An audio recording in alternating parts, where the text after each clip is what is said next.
రాబోయే రోజుల్లో ఎల్నినో ప్రభావం ఎక్కువగా ఉంటుందని రైతులందరూ ప్రత్యామ్నాయ పంటలను వేసుకోవాలని ఎంపీడీఓ పివి నరసింహారెడ్డి మండల వ్యవసాయాధికారి మోహన్ తెలిపారు.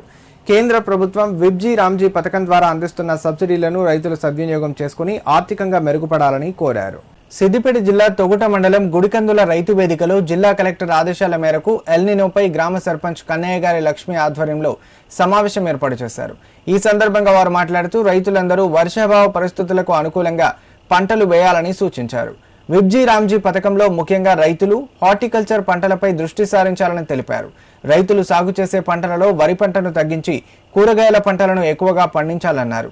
ఈ కార్యక్రమంలో సొసైటీ చైర్మన్ కన్నయ్య గారి Harikrishna Reddy, veterinary doctor Harikishan, irrigation AE Arpita, ICDS supervisor Srilekha, ఉప సర్పంచ్ పర్షయ్య, పంచాయతీ కార్యదర్శి రవి పాల్గొన్నారు.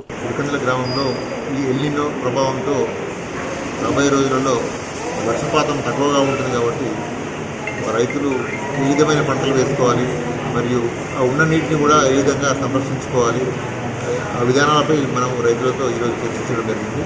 అదేవిధంగా రైతులు మనం గుడికందుల, గణపూర్, వరదాజపల్లి, గోరదంగిరి గ్రామాల్లో ఆల్రెడీ మనకి కూరగాయ తోటలు కానీ, మొక్కజొన్న కానీ, ఇతర పంటలు చాలా అధికంగా సాగు చేస్తున్నారు. సో ఇక్కడ మనకి ఏ ప్రాబ్లం లేదండి. జిల్లా కలెక్టర్ గారి ఆదేశానుసారం ఎల్నినో ప్రభావం ద్వారా వర్షపాతం తక్కువగా ఉండే అవకాశాలు ఉన్నందున ప్రతి గ్రామంలో గ్రామ సభలు నిర్వహించి రైతులకు ఈ వర్షాభావ పరిస్థితుల దృష్ట్యా రానున్న దృష్ట్యా అవగాహన కల్పించడానికి గ్రామ సభలు ఏర్పాటు చేసుకోవడం జరిగింది.